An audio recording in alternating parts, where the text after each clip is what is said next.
Welcome to the Super Sport Garage Podcast, and this is the first ever episode. This is Lee. He's one of my friends, for those of you who follow my channel. Why don't you tell us a little bit about yourself? Well, I'm retired. I retired from an insurance company about a year and a half ago, and I thoroughly enjoy being retired. So Lee was actually nice enough. I've been friends with him for over a year now, I think. But he was nice enough to be willing to join me on this podcast, and we have I have eventual goals of bringing Lee on as a collection manager for my car collection in the future. He's really excited about it. Okay, so for this episode, for the first episode, we're gonna cover the Lamborghini LB744 engine. So the new Aventador successor engine. And it is fantastic. Oh, it looks amazing. It is the neatest engine. It looks so cool. The biggest thing to me was when I wrote it down on my notes, I wrote down LP. It's not an LP anymore, it's an LB. I can't remember what the B, I don't think they ever said what the LB was, but I'm trying to figure out what the B would stand for. I don't know. It's got to do something with the hybrid motor or something. But well, speaking of hybrid motor, why did Lamborghini go with a hybrid motor? So, I personally think, I don't understand why people are like, we need naturally aspirated, no hybrid assists at all. I am on the side of the fence where I like EVs, but I love the sound of an engine. So I think that a hybrid, when it is put together right, it will actually provide the best quality car, because like this new engine puts out over 800 horsepower, but with the assist of the hybrid, it gets over 1,000. Plus, you get better miles per gallon. Like I can't remember where I heard this, but I think I heard it would get like 50 miles per gallon. Mm-hmm. That's in a Lamborghini. Aventadors get like under 20. Well, my question for you is why is there so much resistance to a hybrid engine? I don't know. Like I said, I see it's good, but other people think it kind of muddles with the quality of the engine, makes it less of a car. I don't see it that way. Well, if they think it makes it less of a car, they haven't seen the new Lamborghini engine. Oh, it looks awesome. And it's a powerful engine. They have done a lot. They've remade the engine, basically, and redistributed the engine in the car for better weight distribution. And the engine is lighter. It's 37 pounds lighter than its predecessor. And that may not sound a lot, but when the engine weighs 481 pounds, that makes a big difference. Yep. And that's the new engine. That's not the old Aventador engine. So the old Aventador engine's like 515 or something like that. I just did some quick math. So this new engine will be pushing out 813 horsepower at 9,250 RPM. That's as high as Porsches rev now. I am so excited to hear what this car sounds like. It's gonna scream, and I hope it still keeps the sound of the Aventador. Mm-hmm.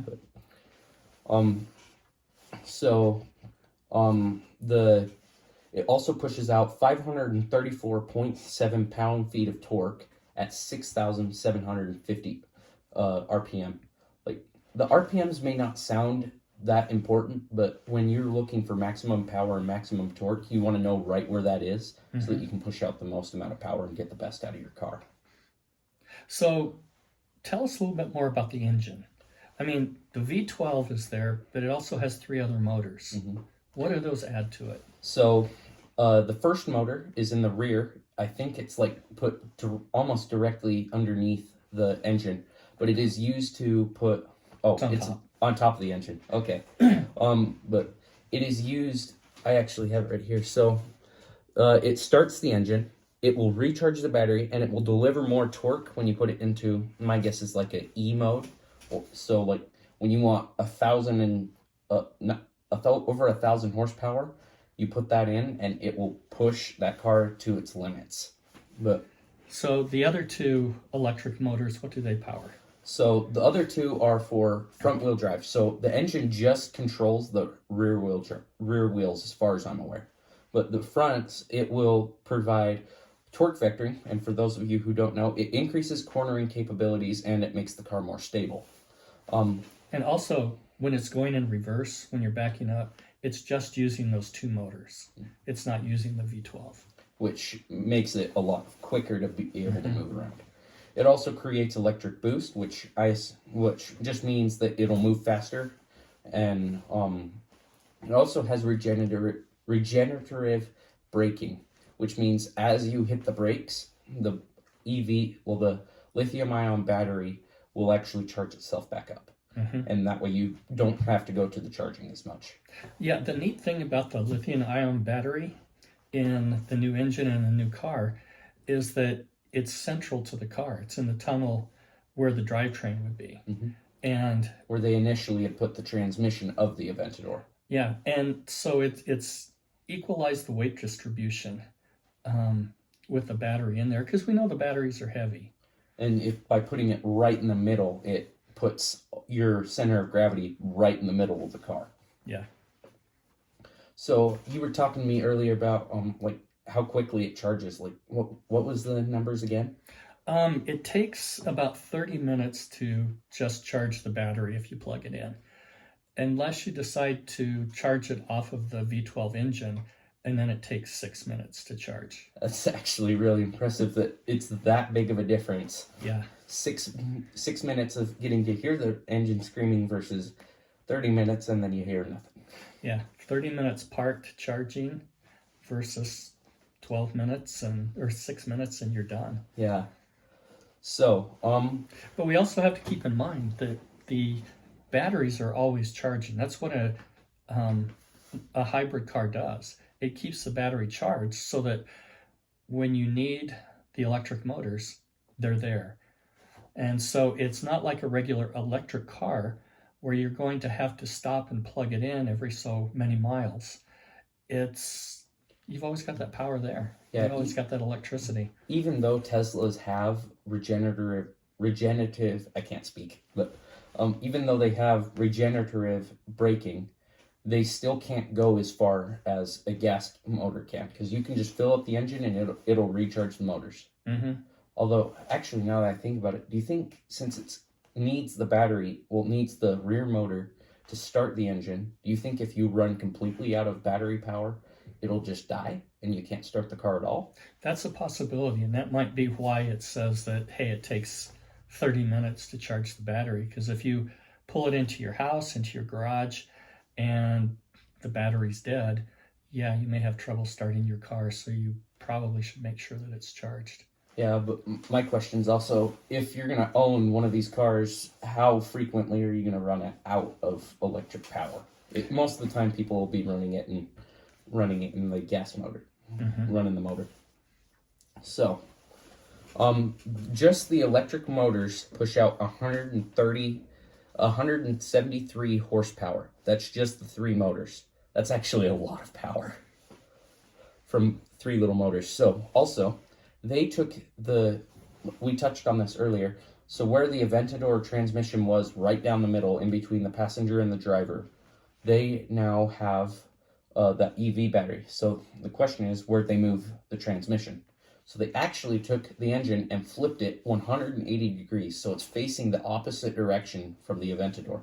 And this is a completely different engine too. But this engine, it now has the transversal 8-speed DCT transmission. So it's got a dual clutch transmission, which are better at braking than normal cars. Like the Bugatti Chiron uses it, which is why it's incredibly fast at stopping. Like the Chiron set the record for the 0 to 400 to 0 kilometer an hour record. And I think it was like 42 seconds or something like that. But so the original Aventador had the ISR transmission, the independent shifting rod. So the ISR was better at handling huge amounts of torque, but I think they went for the DCT just for braking, because this car is going to be able to go fast really quickly. And then the ISR also shifted faster than the DCT, which makes me wonder, did they improve the DCT to make it shift faster, or did they drop down on that in order to maybe put higher top speed? That'll be something that we'll have to look into once it gets closer to them releasing it. I know. I'm waiting. I've been waiting for months for this car. I've been so excited ever since they first caught the spy cams of it. But so they also they made the cabin larger. So I don't really know exactly where it is. Most of our information's off the Lamborghini off of Lamborghini's YouTube channel. They just made the cabin larger. I don't know where it's at. I just know that it's bigger. And it could be slightly bigger. It could be a lot bigger. It could be an inch. It could be 6 inches. Yeah. Okay, so that's all I have. Okay, well, let's talk about the wheel capacity. The new engine, the new Lamborghini, is going to be all-wheel drive. Mm-hmm. Like the previous Aventadors. Right. But which makes it really, really nice. Except, like I said, when you're backing up. Then it's just using the 2 motors on the front. So the other car that comes to mind when I think of the front EV and then the rear motor would be the Corvette, the C8 Corvette E-Ray. Mm-hmm. So that it's the same type of system. Rear wheel drive. They took the rear wheel drive of the Corvette and just put a motor up in the front. Mm-hmm. Yeah, let's talk a little bit about, let's go back to the reasons people might not like a hybrid. And this goes back for me many years when the Toyota Prius came out. Before I was born. Yeah. And you would be driving along and you'd get behind a Toyota Prius. The speed limit would maybe be, say, 55 or 60 back east. And they would be doing 40, 45. And you were trying to pass them and you couldn't. And that was typical of those kind of cars. And the reason they drove them slower was they got better gas mileage. I was riding with a person that had a Prius and we were driving down a country road and we were doing 55 and a car passed him.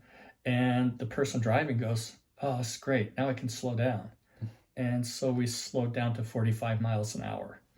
And I think that's where people are coming from when they're saying that they don't like hybrid engines, is because of how it's been presented to them so many times over the years. You know, if you talk about, getting behind a Toyota Prius, people talk about how they go slow.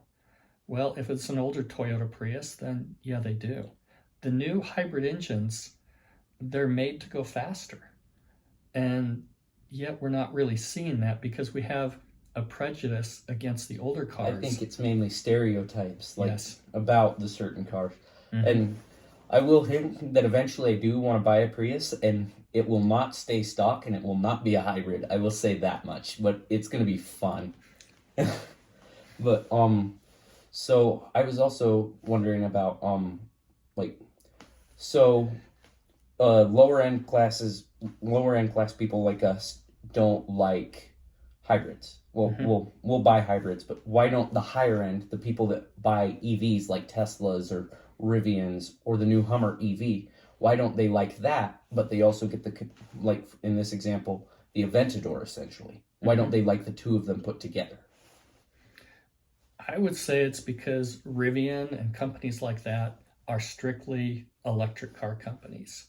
And when you come up with this type of an engine and this type of a car, you're going to have high performance from a car that can go from Los Angeles to New York just stopping for gas.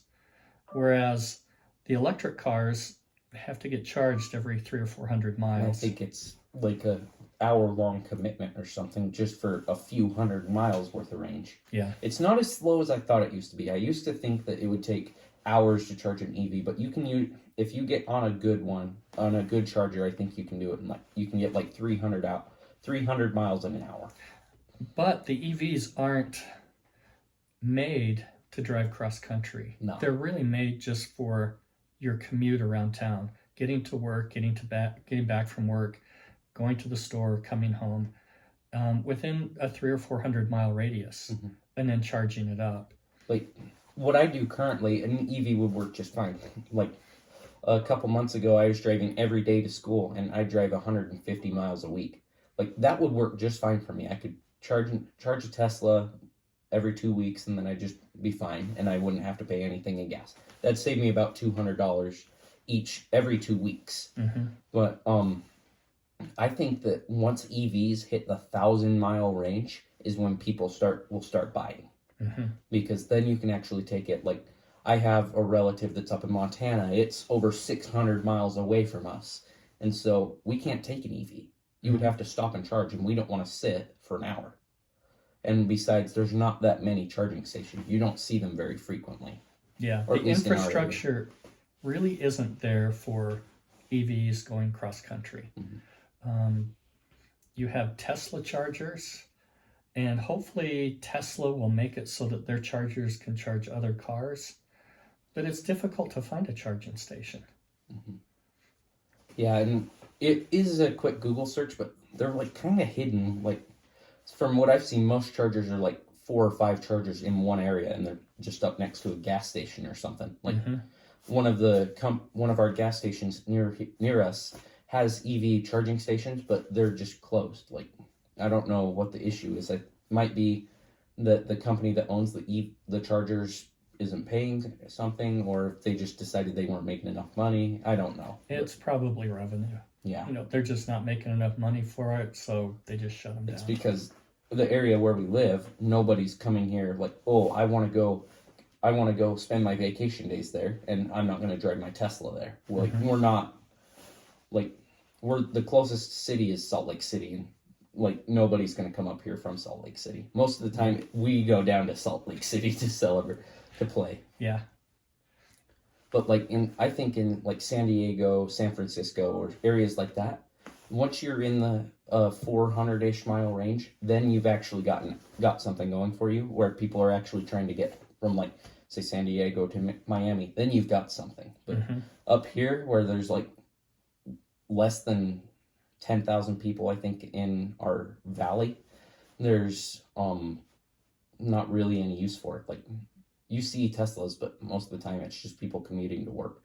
Yeah, I've seen 1 or 2 Rivian trucks and several Tesla cars. Yeah, there is one Rivian that's driving around town, and I've seen it multiple times, but I've only got one video, and that's on my YouTube channel, Super Sport Garage. But although I will tell you that I love the Rivian trucks. Those are beautiful trucks. They're good looking trucks, but I don't think I would spend that much money.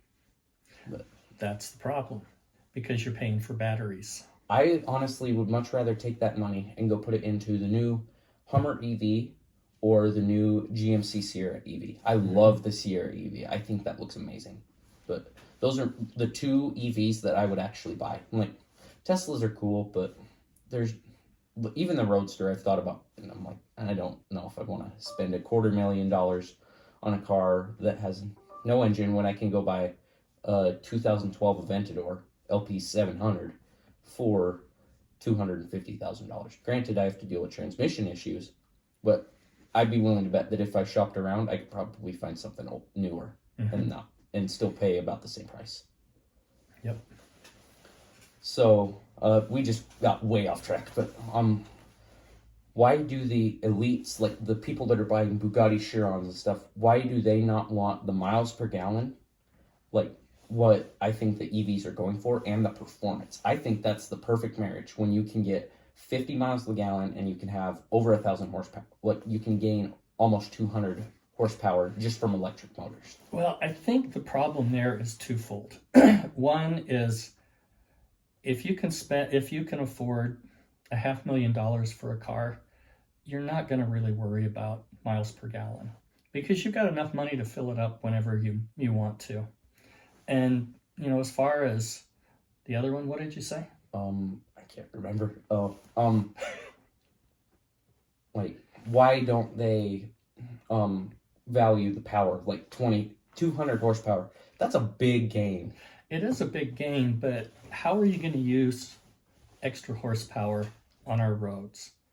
Okay, for example, you get on the interstate in California during rush hour, and yeah, you can really go fast on the on-ramp, but then it slows down to 15, 20 miles per hour.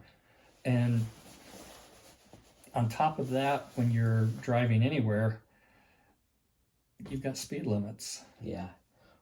what I really look at is I'm not a huge top speed guy, probably because I've never done a top speed run ever. Like the fastest I've ever gone is 85 ever. But his mother's watching this, by the way. Really, really love acceleration. That is my favorite thing ever. When I get pinned back to my seat, even in my little truck, it's not much, but it's just enough that like it feels cool just to get kind of pulled back. That's my favorite reason for flying, is the same thing. Well, I used to be terrified of flight, and well, I'm still scared of heights, and I actually figured out it's not the flight that I hate, it is being in the airport and sitting on the ground on the airplane. If I get in the airplane, I want to be taking off like 2 minutes after we land, after I get on. I don't want to sit for 30 minutes because in my mind that means I can escape, which means there is the potential that I can get out. Versus if I'm trapped on the plane, then I can't. Then I'm committed to it. And I love once. So my family went to Florida about 2 years ago, I think. The first time there, I was terrified. Like, I will admit, I was crying, sobbing. Like, I had a neck gaiter, and I pulled it up over my face, like over my eyes, so that nobody could see me. I was embarrassed. But on the way back home, as soon as I felt that back end of the jet hit the air, I was so happy. Just because, even though it was like kind of dropped, but it was fun. Turbulence is not, though. That is not fun.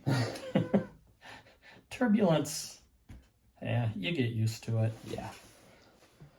Thanks to all of you for watching the first ever episode of the Supersport Garage podcast. Make sure to go follow us on YouTube at Supersport Garage Podcast. And make sure to go follow my YouTube channel, Supersport Garage. And we will all see you next time.